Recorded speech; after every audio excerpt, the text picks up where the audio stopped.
السلام علیکم dear members, آج ہم 81 نمبر پہ نازل ہونے والی سورہ سنیں گے جو قرآن پاک کی موجودہ ترتیب میں 79 نمبر پہ ہے، اور جب نازل ہوئی تو 81 نمبر پہ نازل ہوئی تھی، اور یہ سورہ نازیات ہے۔ اور نازیات کے معنی ہیں روح کو نکالنا، یعنی جیسے کہ نزاع کا عالم ہوتا ہے، روح نکل رہی ہوتی ہے۔ بسم اللہ الرحمن الرحیم۔ والنازعات غرقا، قسم ہے ان فرشتوں کی جو کہ کھینچنے والے ہیں روح کو ڈوب کر۔ اور حضرت اسرائیل علیہ السلام اور عذاب کا جو فرشتہ ہے، اور جس روح نے جہنم میں جانا ہے، اور اسی وقت روح جب نکالی جاتی ہے اس کو اسی وقت پتہ چل جاتا ہے کہ میرا جو ٹھکانہ ہوگا وہ جہنم ہے۔ اور وہ بے بس روح ہوتی ہے، اس ٹائم وہ توبہ استغفار بھی نہیں کر سکتی، کیونکہ اس کا کوئی فائدہ نہیں ہوتا۔ جب موت آپ کے سر کے اوپر کھڑی ہو تو آپ کو نہیں، اس وقت ٹائم ختم ہو چکا ہوتا ہے۔ اور اللہ تعالیٰ اب ان فرشتوں کے یہاں پہ قسم یاد فرما رہے ہیں کہ جو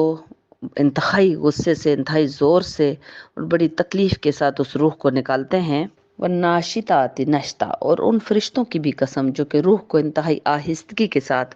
بڑے تحمل مزاج سے، بڑے پیار سے نکالتے ہیں۔ اور وہ روح ہوتی ہے جو جنت میں جاتی ہے، اور اسی ٹائم یعنی کہ جیسے ہی موت کا فرشتہ اس کو نظر آتا ہے تو اس کو پتہ چل جاتا ہے کہ میرا جو ٹھکانہ ہے وہ جنت ہے۔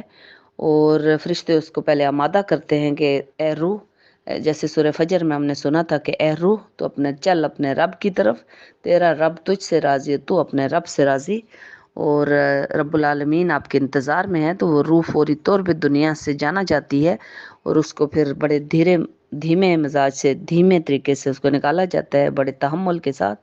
اور پھر عالم ارواح میں ہی جاتی ہیں روحیں، لیکن اس کو پتہ چل جاتا ہے کہ اس نے جنت میں جانا ہے۔ والسابحات سبحا، اور ان فرشتوں کی بھی قسم جو کہ تیزی کے ساتھ، بڑی تیزی کے ساتھ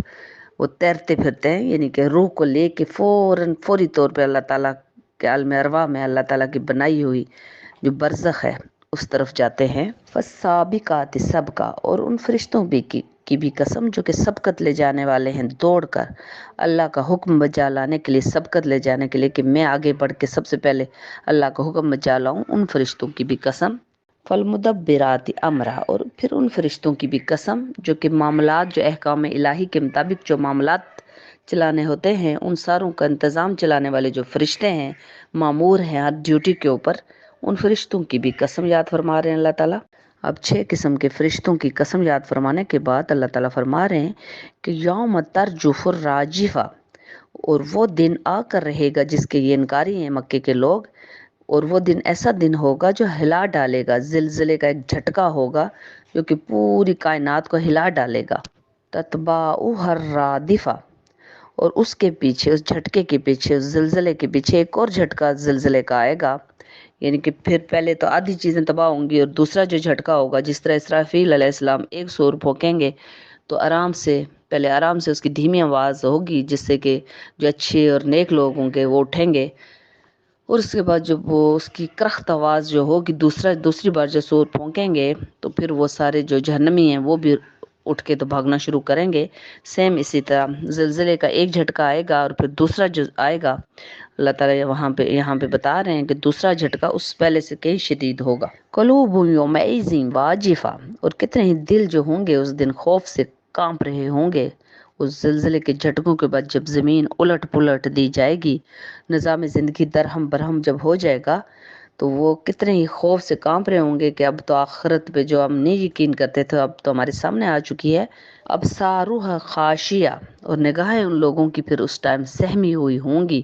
یعنی خشیت طاری ہو چکی ہوگی، جیسے بندے کے اوپر موت آ گئی ہو اس طرح کی ان کے اوپر سہمی ہوئی نگاہیں ہوں گی قیامت والے دن۔ قیامت کے دن کی ہولناکی بتانے کے بعد اللہ تعالیٰ فرما رہے ہیں کہ یہ لوگ، مکے کے جو لوگ ہیں، یہ کہہ رہے ہیں کہ ہم ضرور لوٹائے جائیں گے ایسی پہلی حالت میں، یعنی کہ مر چکے ہوں گے تو پھر قبروں سے اٹھا کے ہم پہلی حالت میں کیسے آ سکتے ہیں، یعنی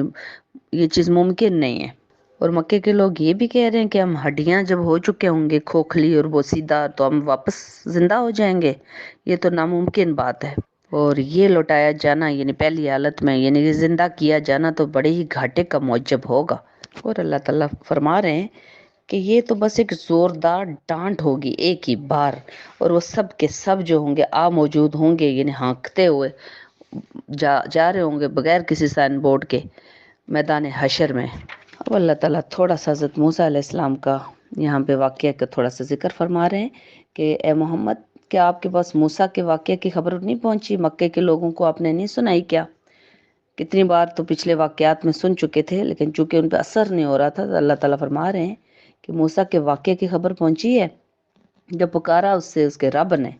طوٰ کی وادی مقدس جو تھی، وہاں اللہ تعالیٰ نے پہلی بار، اور اللہ تعالیٰ نے حضرت موسیٰ علیہ السلام سے پہلی بار جب مخاطب ہوئے کہ فرعون کے پاس جاؤ جو کہ بے حد سرکش ہو چکا ہے،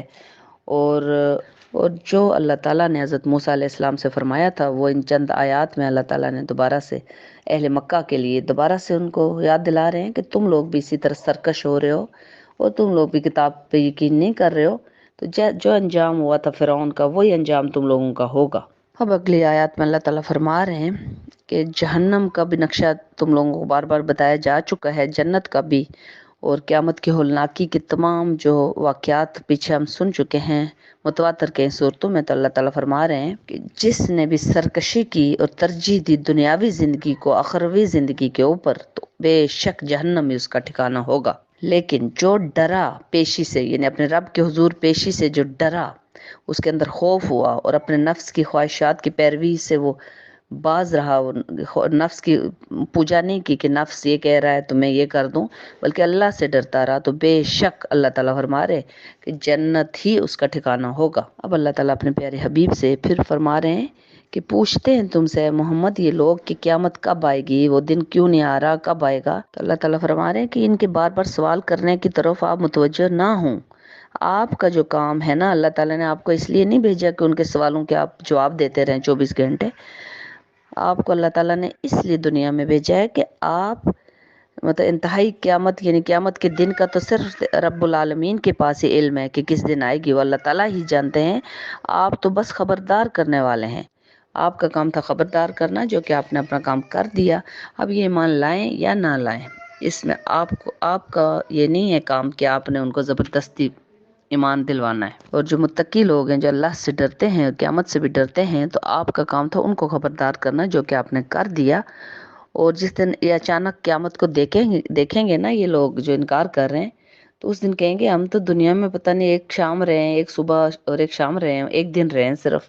یعنی انہیں یہ بھی نہیں ہوگا کہ وہ بے شک 100 سال گزار کے گئے ہوں، تو کہیں گے ہمیں اور ٹائم مل جاتا تو ہم شاید ٹھیک ہو جاتے۔ ابھی آپ یہ سورت سن لیجئے۔ جزاک اللہ۔